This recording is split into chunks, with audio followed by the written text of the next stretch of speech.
1959 সালের 15ই আগস্ট যাত্রা শুরু হয়েছিল বীর বিক্রম সান্ধ্য কলেজের। এর লক্ষ্য ছিল সরকারি চাকরি বা বিভিন্ন কর্ম থেকে যুক্তদের উচ্চশিক্ষার সুযোগ করে দেওয়া। আজ 55 থেকে 56 বছর চলার পথে সাফল্য এবং ব্যর্থতার মধ্যে দিয়েও এই কলেজ আজ রাজ্যেরই নয় গোটা দেশের মধ্যে স্থান করে নিয়েছে। বৃহস্পতিবার বীর বিক্রম মেমোরিয়াল মহাবিদ্যালয়ে আয়োজিত রক্তদান শিবিরের উদ্বোধন করে এই কথাই বলেন রাজ্যের মৎস্য প্রাণী সম্পদ বিকাশ দপ্তর এবং তফসিলি জাতি কল্যাণ দপ্তরের মন্ত্রী সুধাংশু দাস।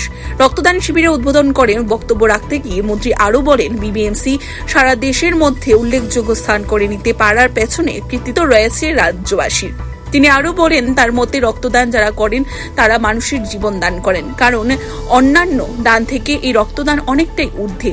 এই রক্তদান উৎসবে রক্ত গ্রুপ এবং রক্ত সঞ্চালনের পদ্ধতির আবিষ্কারক কার্ল ল্যান্ডস্টেইনারকে স্মরণ করে বিশেষভাবে কিছু কথা বলেন মন্ত্রী সুধাংশু দাস।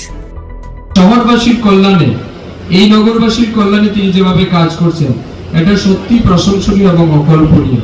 আমি আপনার এই কর্মচঞ্চলতা, আপনার এই ইতিবাচক মানসিকতার প্রতি আমার শ্রদ্ধা এবং সম্মান জানাচ্ছি।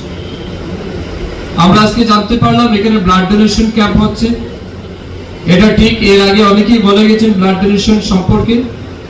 আমি বিশ্বাস করি যারা আজকে রক্ত দান করছেন তারা মানুষের জীবনের দান করছে।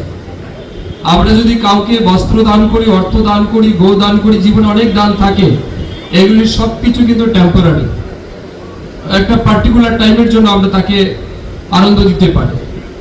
কিন্তু রক্তদান একমাত্র দান যেটা কিন্তু মানুষের জীবন দান করেছে।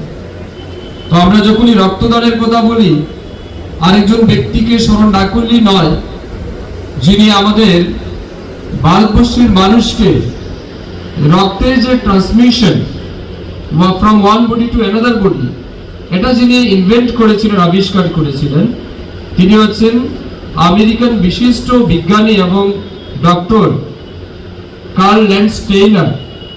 কার্ল ল্যান্ডস্টেইনার 1901 সালে এই বিশ্বের বুকে প্রথম রক্তের গ্রুপের আবিষ্কার করেছিলেন। রক্তের গ্রুপ এ, বি এবং ও। এই যে আজকে আমরা বলছি আপনার রক্তের গ্রুপ এ পজিটিভ বা নেগেটিভ, ও বি পজিটিভ বা নেগেটিভ, বা এবি বা ও পজিটিভ নেগেটিভ, এটার কিন্তু সৃষ্টিকারী বা সৃষ্টিকর্তা কিন্তু কার্ল ল্যান্ডস্টেইনার। এর আগে কিন্তু মানুষ রক্তের গ্রুপ সম্পর্কে জানতো না, কোন রক্ত কার বডিতে দিতে হবে। অনেক সময় অনেক ফেলিও হয়েছে। তো তিনি সেটা ইনভেন্ট করার পরে 1901 সাল থেকে আমরা সফলভাবে এক দেহ থেকে আরেক দেহে কিন্তু রক্তের সফল ট্রান্সমিশন আমরা করতে পারছি। Bureau report, CNE TV. CNE TV, channel for news and entertainment.